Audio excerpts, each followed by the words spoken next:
Dito raw sa Liliw, matatagpuan ng mga tsinelas na mas matibay pa raw sa relasyon nyo. Oops! Ilag! Sobrang tibay, never daw siya nasisira. Subukan natin.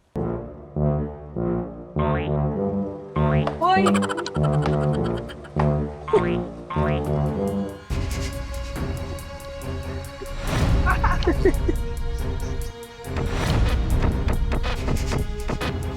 Okay na sir, thank you.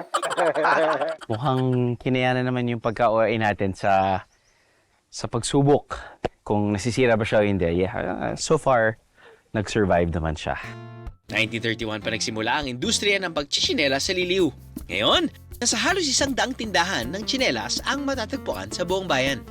Kaya naman sila ang tinaguriang Chinelas Capital of the Philippines. Deserve! Deros, mukhang may naiintriga sa tibay ng mga tsinelas ng gawang Liliw. Isa siyang celebrity chef at online health and fitness influencer. Ganito ka rin ba magluto ng adobo? So good. At sakto, born and raised siya sa Laguna. Irampa mo na yan, Chef Elite! Ganda, no? Pero paano nga ba na-achieve ang bongga sa tibay na tsinelas ng Liliw?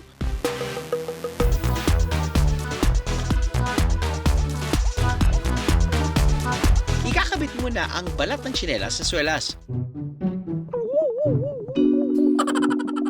Ahila! Para kumapit ang balat, todo hila at pokpok si kuya. Gigil much? Sige, Tapos subukan na, ko oh. nga, tay. Subukan ko lang. Una ko munang gagawin ng swelas.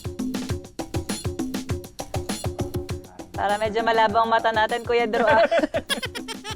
Binuko mo naman ako agad, Chef Elite. Tama po ba? Pasasweldohin po ba natin siya? Ayun, talagang mali. Tay, bawasan mo na sweldo yan. Mali-mali ang ginagawa, oh. Tanggalin muna natin yung pako para walang ebidensya. Op, bawal tulungan. Lalibang, lalibang. You're so higpit naman. Baka makalusot lang.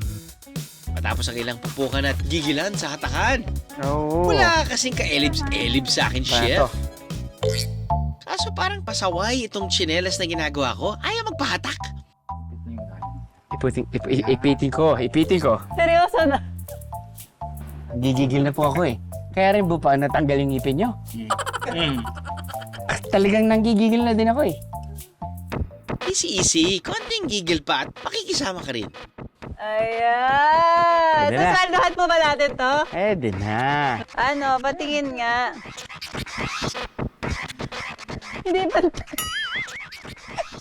Ay, sorry. Harsh. Sorry to. Hindi, medyo ano naman. Medyo Asawa mo, kamukha. Alpha. Kamukha. Sabihan mo yung asawa Guys, mo. kamukha. Ano siya? Blue, may white, pero ito sa ilalim. Di ba pwede naman takpan to, sir? Oh, tinatakpan naman. So, pwede na. Pagbigyan na natin ng Kuya Drew ngayon. No? Ay, si sir ang expert. Ano po? Over 10. Kunting kumpa. Konting... Konting ano pa? Bang. Over 10 Tingnan. po. Ano po ang score? Para medyo malabang mata natin, Kuya Drew. Huwag mo daw limbangin si Kuya. Focus. Tay, bawasan mo na sweldo yan. Mali-mali ang ginagawa, oh. Hindi, okay lang. Hindi ba nasagutin niyo? Okay. Ayos. Ikaw nga naman. Pinoy na Pinoy ang mga materyales na ginagamit sa mga tsinelas ng Liliw. Kaya naman palang tibay. Oh. Yung tinry ko po kanina. Hand-weaved siya. Okay. Ano trinay mo kanina? May tinry ako kanina. Ang lambot sa paa. Saan po gawa yun? Nung time na yung Taal, so nag-collab kami. May So, mga victims of Taal, yung nag-embroidery, no? Ay, yung nag-erap po yung taal. Kumbaga. Nagtulong-tulong kami. So, collaboration din. So, kumbaga, mga community, ayan, nagkakatulong. May ibang community din na natutulungan sina Corazon. Meron kaming mga deaf and mute na tinutulungan. Okay, at least may trabaho din sila. Yun, at sila yung may mga talent ba na magtahi, magburda. Okay. Talented talaga. No? Ano, nabitig ka sa biyahe? All you gotta do is just subscribe to the YouTube channel of GMA Public Affairs and you can just watch all the Behind the Drew episodes all day, forever in your life. Let's go! Yeehaw!